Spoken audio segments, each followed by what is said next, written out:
Hello, hello, hello, warriors of transformation, and welcome back to another inspiring episode of Break Through the Better. This is Busy Babe, your faithful guide, and today we tread on sacred ground. Our topic? Forgiving yourself and others. In our journey of life, forgiveness is a powerful tool to heal wounds and nurture growth. Often we get caught in the whirlwind of resentment and guilt, forgetting that forgiveness is the key to unchain ourselves from the past. This episode is about learning to forgive, not just others, but also ourselves. We will delve into the practice of forgiveness, understanding its profound impact on our well-being, and empowering ourselves to let go of grudges and self-condemnation. So, warriors of peace, are you ready to unlock the power of forgiveness and discover a new path to emotional freedom? Let's take this transformative step together, right here on Breakthrough to Better. P.S. We're doing a giveaway raffle every week for those that leave reviews and comments below. This giveaway is brought to you by Layered Jewelry, affordable, stylish, quality pieces that let you express your unique style. This week's winner is getting a piece of their choice.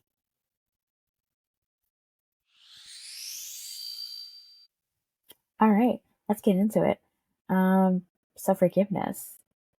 It seems like a very simple concept, but I find in practice it's a lot harder than it looks.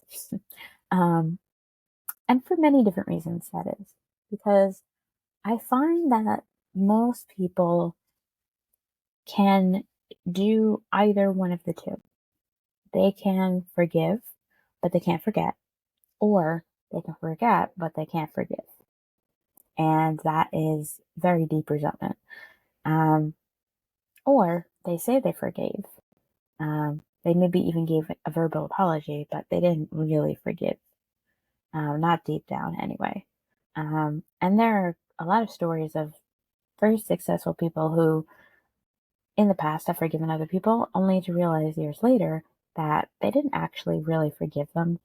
And once they did some digging around deep, they realized that they needed to let go of whatever it is that happened in order for them to move forward. And forgiveness is not for the other person. So, yes, it's always nice to be forgiven, right? Like, it's not a bad feeling to be forgiven. Um, but at the same time, when you're the one who's doing the forgiving, it's more for yourself than it is for the other person. And not in a selfish way, as in, I'm only apologizing so I can get this off my plate. Because you do have to mean it, right? But more so forgiving so that you can heal.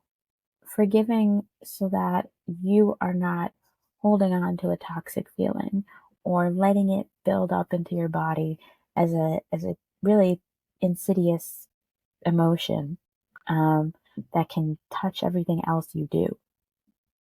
And I think a lot of people don't really put two and two together when they think I'm stuck here because I haven't forgiven so and so for such and such. But I feel like that's just because we don't really notice the direct effects of not being able to forgive people. And there was this audio that I was listening to on YouTube, and it was basically a sermon, or like a lesson in um, that was interpreted by the preacher, and um, it just very much applied to this. He wasn't talking about forgiveness, but it still very much applies. And that is, he said, don't let your gift be your limitation. And basically, what that breaks down to is just because something presented itself as a gift at one point in your life doesn't mean it won't become your limitation. So, as an example, maybe you were really great at giving people the cold shoulder to the people who didn't deserve your time or were very toxic or were no good for you. And you were just very good at separating yourself from people. And that's a gift, right? For that season. But as you move on to new seasons, where maybe you need to get really great at connecting with people instead of pushing them away, that gift can now be your limitation in that season. So the same thing goes for the ability to forgive others, where maybe someone did you very, very wrong in the past, and because of that, you've learned how to act towards that situation. But just because in that situation, it wasn't a good thing, doesn't mean that every time someone comes around that is similar to that person or acts in a similar way, doesn't mean that you need to distance yourself from that person or you need to resent that person or when that person shows up in your life, you automatically don't like them because they remind you of someone else who you're still holding on to in terms of resentment. And what's very interesting about not forgiving people is that toxicity in your body can actually manifest in many different ways. Um, it can manifest in disease. It can manifest in just the rest of your life where you are affecting the other areas of your life, whether it's business, your relationships, your health, whatever it is, or even your relationship with yourself. Um, and like I said in the intro, like we also have to master the skill of forgiving ourselves because the longest relationship you have in your life is with yourself.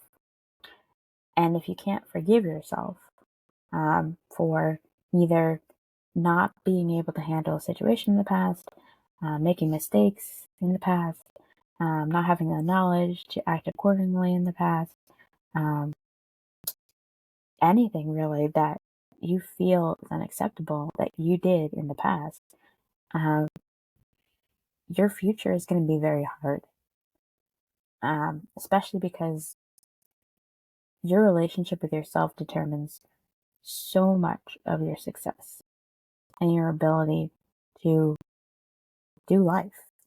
Um, it's very hard to succeed when you and yourself are enemies. It's very hard to succeed when you low key hate yourself. It's very hard to succeed when you resent your past decisions because then later you don't trust yourself anymore. And if you don't trust yourself, how are you supposed to move forward?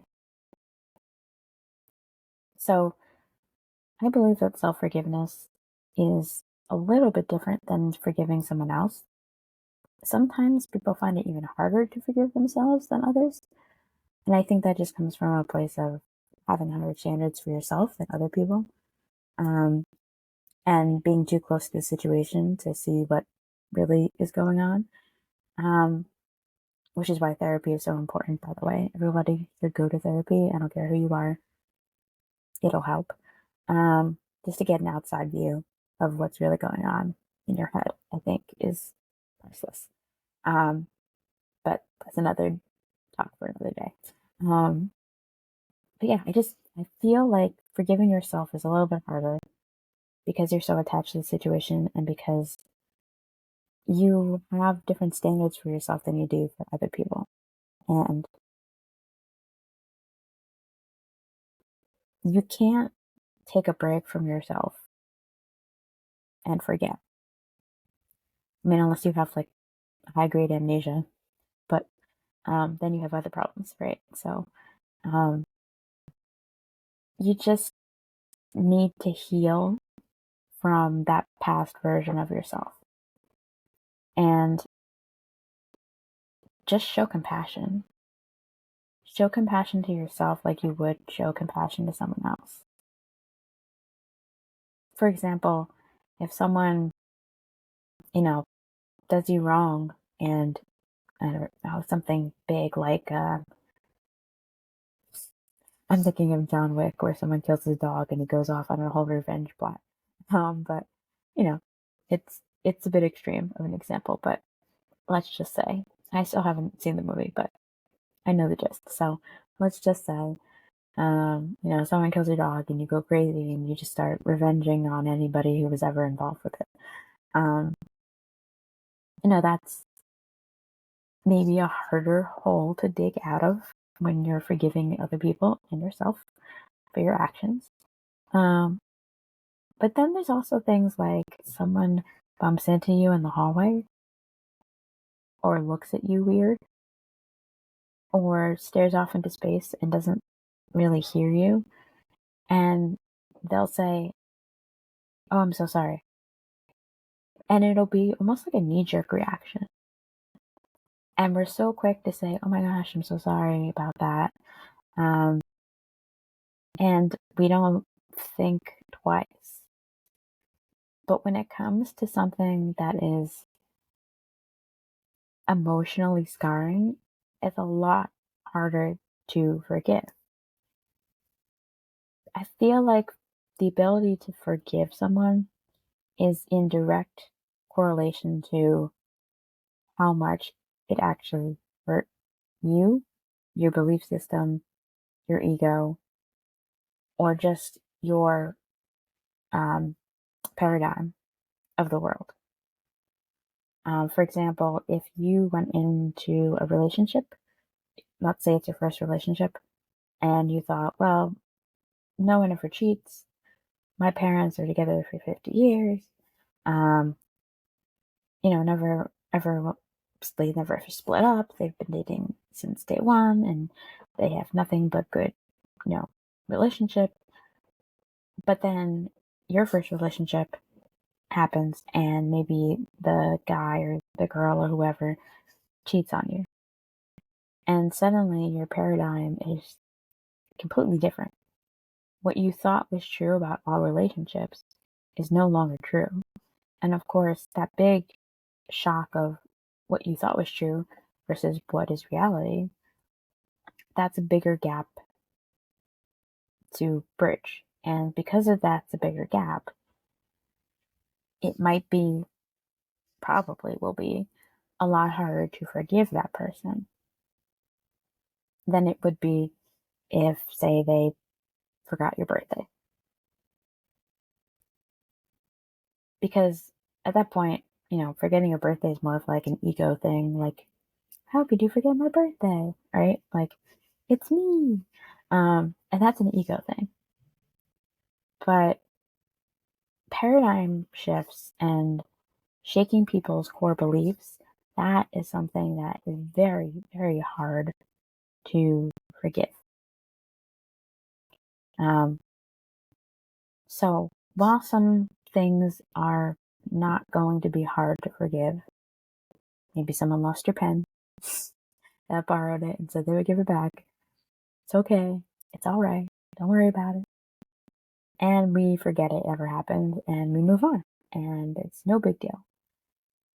I feel like those things are so easy to just be like, whatever. In the grand scheme of things, one less pen isn't going to hurt me, isn't going to change my life perspective, isn't going to make me feel like all people are bad, or, you know, is going to like make me emotionally unstable. Like, that's not what most people would do. Most people would not start freaking out over that. But most people will freak out when you cheat on them, when you, um, like John Wick, you kill someone that they love, um, when you betray trust, when you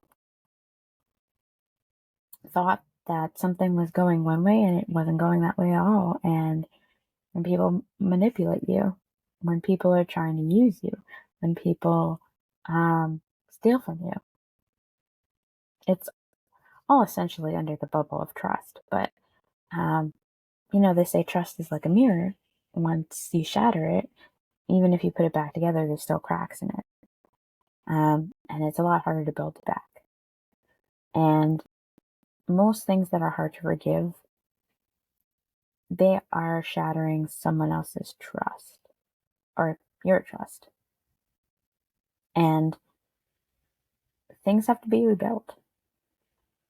And yet, sometimes they're not. Sometimes things are not rebuilt. Sometimes things are left broken. And I think that might be the hardest forgiveness to give.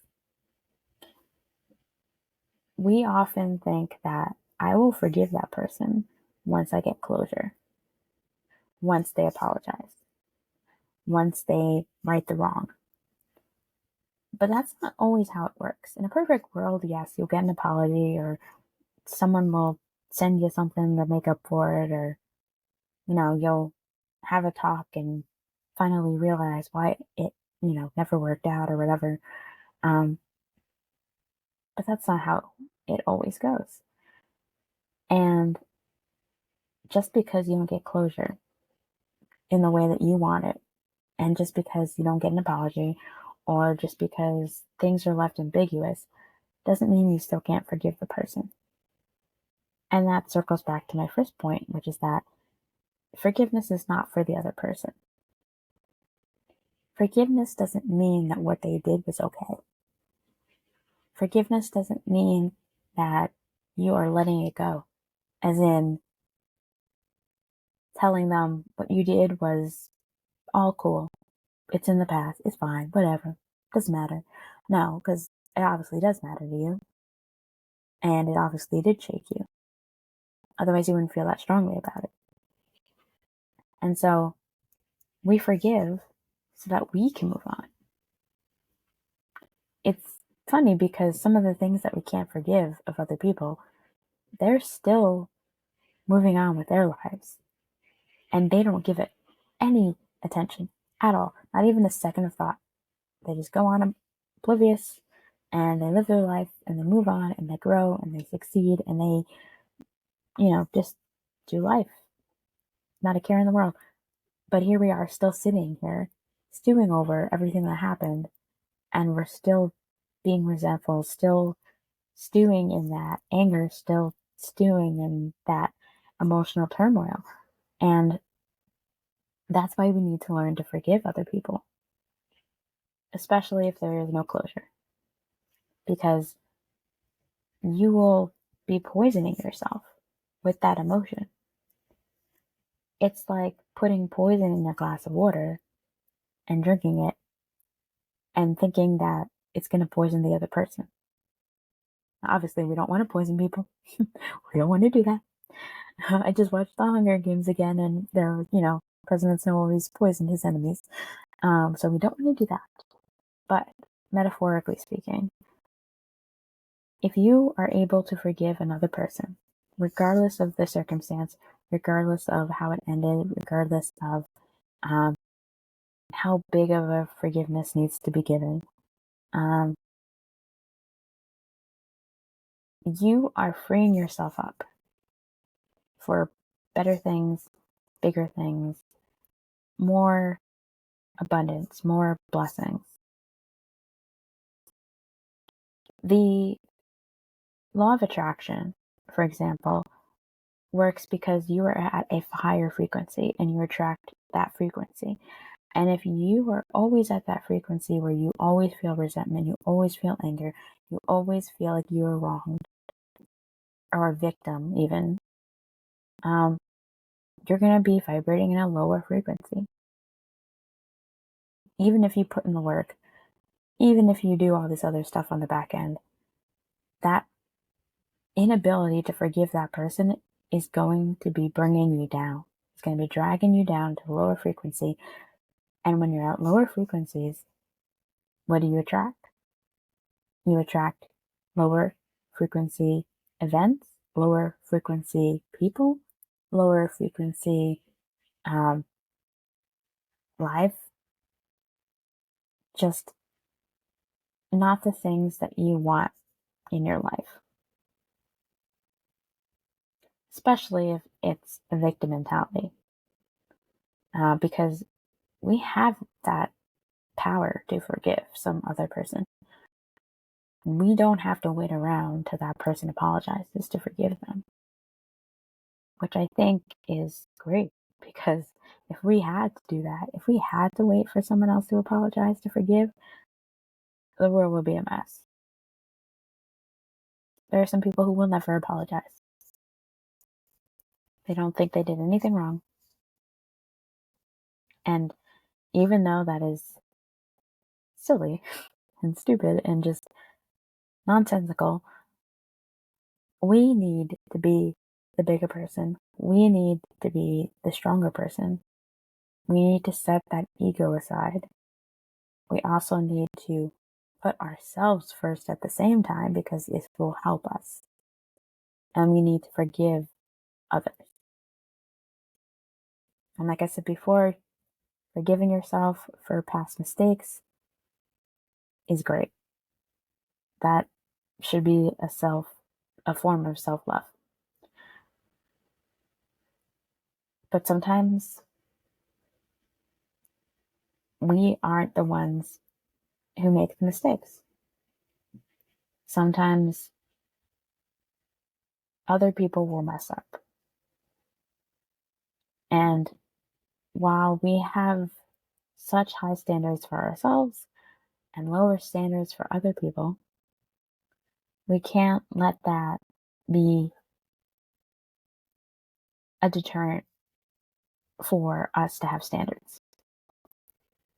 Because we should have standards when it comes to the people we allow in our lives, the people we surround ourselves with, the people we associate with. Standards will help you in all aspects of your life. And just because you forgive someone doesn't mean you're lowering your standards. It means you're raising your standard of caring for yourself. So that's really all I have to say on the subject. Um, I feel like we are so quick to blame. We're so quick to point the finger. We are so quick to say, oh, so and so did this to me, but we don't pull the trigger as often when it comes to saying, yes, I can probably forgive them. I can probably be the big person here. I can probably put my sword down and just give myself the gift of giving them forgiveness. And when we choose forgiveness over resentment, over fighting, over anger, over victim mentality, over ego, then we can truthfully move into the best version of ourselves. Because there's no future where you're your best version of yourself and you're still resenting that person who hurt you 10 years ago. It's a skill to forgive, and it's a muscle that you need to flex. So the first time isn't going to always be the easiest, and it'll take some time, depending on what it is that happened, but it's worth it. It's worth it to forgive, and it's worth it to be the bigger person in any situation. So, that's all for today's episode of Breakthrough Better, guys. We hope you found insights and inspiration from our discussion as we continue exploring life's lessons and turning them into stepping stones for personal growth. So, if you enjoyed this episode, please spread the love, share it on your social media channels. Let's inspire others to also strive for their betterment. Be sure to tag us and use the hashtag #BreakthroughToBetter. Every share, every comment, every review helps us reach more people and make a wider impact. So until next time, keep learning, keep growing, and remember, when you get better, the world gets better. Thanks for tuning in.